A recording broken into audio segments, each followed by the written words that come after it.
To give you a background of what it is that keeps me occupied.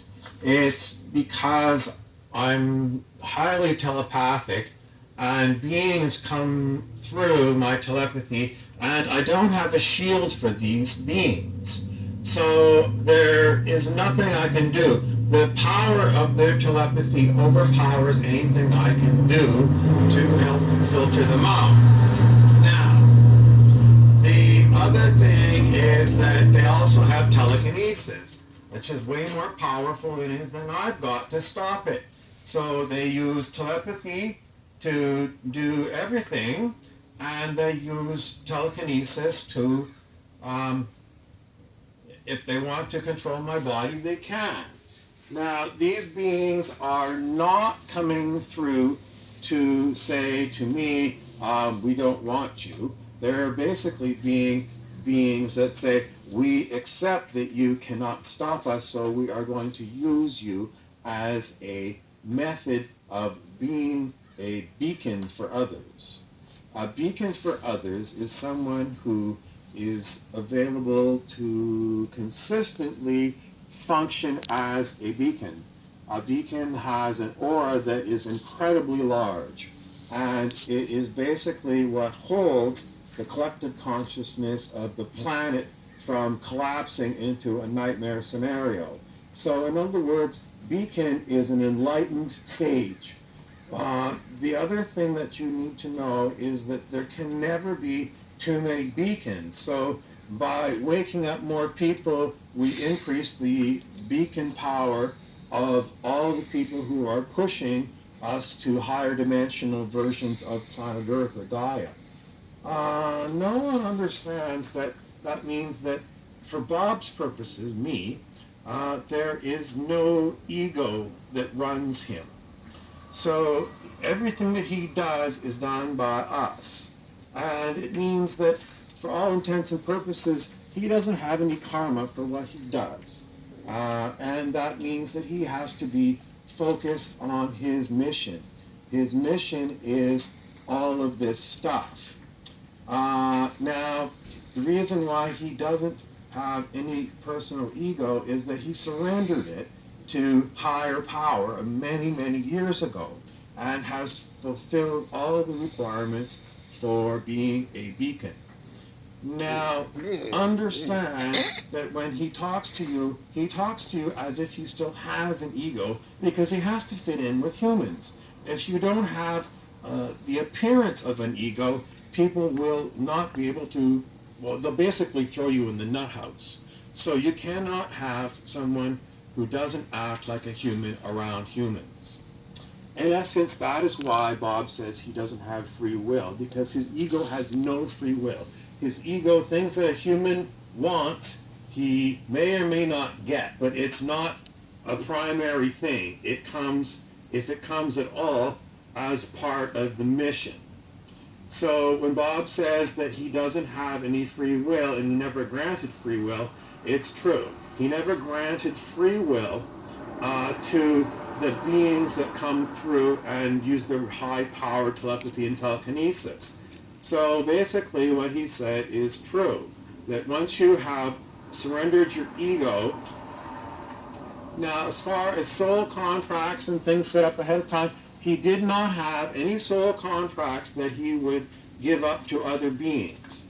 So the idea that somehow he contracted for these beings to come through, no.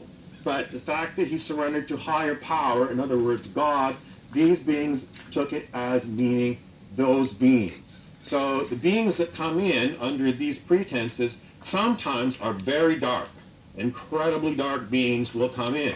And because there is no protection for the beacon, Bob, as the ego person, suffers greatly from these attacks of the dark. Probably nobody on the planet suffers more psychologically than Bob does because of this. Now, certainly other people have horrible, violent, physical things done to them, but, you know, in the end, this is a totally different kind of attack than when, you know, if you're in a bar fight or something. So, in essence, what Bob says is true. He doesn't have contracts with the beings that come through, but they are more powerful and they decide to come through, and that's basically what happens. So as far as asserting sovereignty or whatever, Bob has done this and it does not work. Nothing works other than time. And what happens when the dark beings get close to the beacon, the beacon transmutes their darkness and they change. So, but it doesn't happen like lickety split. It can take a long time, hours and hours and days, and sometimes, well, you don't know, you don't understand. So anyway, you can help by continuing to work with people and know that not everything fits into the typical scenario, and some people have got very different lives than others. So you can't say for sure what people are set up to do and what they agree to and what they don't, because there are beings that have got far more spiritual powers than humans. And these spiritual powers, if you look it up, they're called siddhis, S-I-D-D-H-I. And it was written about in the ancient Sanskrit, which is the ancient Hindu language. You can look up like Yogic Sutras of Patanjali, and it lists all these spiritual powers that beings can have. Now, some spiritual beings, if they're more senior in power, can take these siddhi powers away from lesser beings. But this has not happened for the group that runs Bob, and it's not expected to, because they are all working for the betterment of planet Earth as a whole, not just humans, but all the other beings in all the other realms. So, in essence, that is the description of what you're looking at with me, and that's for your edification, and I hope you enjoy my speech. Hi, it's Peter. Well, that was, I'm not sure who was the one that was giving that lecture. I hope you enjoyed it. I found it completely hilarious. Pardon me, I'm getting some frog in my throat. I don't have anything else to add at present. I was just showing you, we got a couch that someone had already said before is an old couch. I think it's very comfy. It's not dirty. It's definitely dated, as they say in the fashion industry. The 73 is what children who are Sheldon from, not Breaking Bad. Sheldon's from some physics TV show. Big Bang Theory. Sheldon wears 73.